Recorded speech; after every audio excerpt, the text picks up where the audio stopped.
దినోత్సవ సందర్భంగా నిర్వహిస్తున్నటువంటి వేడుకల్లో ముఖ్యమంత్రి రేవంత్ రెడ్డి గారు, ఉప ముఖ్యమంత్రి బట్టి విక్రమార్క గారు పరేడ్ గ్రౌండ్ సాక్షిగా పచ్చి అబద్ధాలు మాట్లాడారు. అబద్ధానికి అంగిలాగు దొడికితే ఎట్లుంటది అంటే అచ్చం రేవంత్ రెడ్డి లెక్క ఉంటుంది. నిన్న రేవంత్ రెడ్డి గారు మాట్లాడుతూ ఏమంటాడంటే 21,000 కోట్ల వడ్డీ లేని రుణాలు మహిళలకు ఈ సంవత్సరంలో అందించాము అన్నాడు. 2015 సంవత్సరంలో 5 లక్షల రూపాయల వరకు స్త్రీనిధి కింద కానీ ఎస్హెచ్జి గ్రూప్స్ బ్యాంక్ లింకేజ్ కింద కానీ తీసుకుంటే 5 లక్షల వరకు వాళ్ళకు వడ్డీ లేని రుణం అందిస్తామని 2015లో కేసీఆర్ గారి ప్రభుత్వం జీవో ఇచ్చింది. ఆ జీవోకు లోబడి మాత్రమే 5 లక్షల లిమిట్కు మాత్రమే వడ్డీ లేని రుణం ఉంటుంది. దాని మీద ఎంత తీసుకున్నా కూడా వడ్డీ మహిళా సంఘమే కట్టుకోవాలని ఇది శాసనసభలో కాంగ్రెస్ ప్రభుత్వం ఇచ్చిన సమాధానం.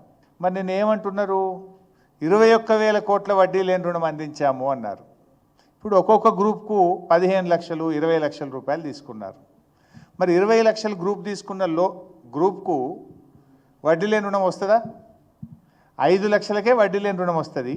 మీద తీసుకున్న 15 లక్షలకు 12% వడ్డీ కట్టాలి వాళ్ళు. అంటే 21,000 కోట్లు వడ్డీ లేని రుణాలు ఇవ్వకుండానే మేము మొత్తం 21,000 కోట్లు వడ్డీ రుణాలు ఇచ్చామని చెప్పి ఈ రాష్ట్ర మహిళల్ని రేవంత్ రెడ్డి మోసం చేస్తున్నాడు, దగా చేస్తున్నాడు. అంటే బట్టి విక్రమార్క కానీ రేవంత్ రెడ్డి కానీ నిన్న చేసిన ప్రచారం అంతా డొల్ల ప్రచారము, గోబల్స్ ప్రచారము, అబద్ధాల పరంపరను కొనసాగించారు. కేసీఆర్ 5 లక్షల వరకే వడ్డీ లేని రుణం ఇచ్చారు, మేము 10 లక్షల రూపాయలు చేస్తామని చెప్పి కాంగ్రెస్ పార్టీ ఎన్నికల మేనిఫెస్టోలో చెప్పారు. ఇప్పుడేం చెప్తున్నారు వీళ్ళు? మొత్తం వడ్డీ లేని రుణమే, ఇచ్చిన అప్పంతా వడ్డీ లేని రుణమే అని ఇప్పుడు చెప్తున్నారు. పోనీ 10 ఇవ్వకపోతేవి, మొత్తం అసలే ఇవ్వకపోతేవి. మేము అనుకున్నాం కనీసం నిన్న మహిళా దినోత్సవ సందర్భంగానైనా 10 లక్షల రూపాయల వరకు వడ్డీ లేని రుణం పెంచుతారేమో అని ఆశించాం.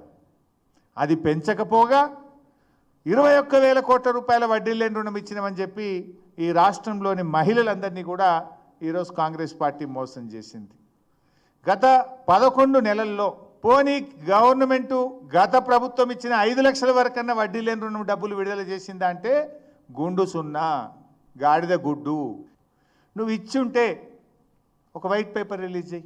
ఎన్ని వేల కోట్ల అప్పులు ఇచ్చినావు, ఏ గ్రూప్ ఎంత తీసుకున్నది, ఏ గ్రూపుకు, ఏ మండలానికి, ఏ జిల్లాకు ఎంత వడ్డీ లేని రుణం విడుదల చేసినావో మొత్తం 21,000 కోట్లకు సంబంధించిన వైట్ పేపర్ రిలీజ్ చేయి. మా ప్రభుత్వం ఉన్నప్పుడు పిల్లలకు గవర్నమెంట్ స్కూల్లో చదువుకునే పిల్లల యూనిఫామ్స్కు 50 రూపాయలు ఇచ్చేవాళ్ళం. రేవంత్ రెడ్డి గారు ఏమన్నాడు, ఇప్పుడు గతంలో 25 ఇచ్చిండ్రు, ఇప్పుడు మేము 75కు పెంచినాము అన్నాడు.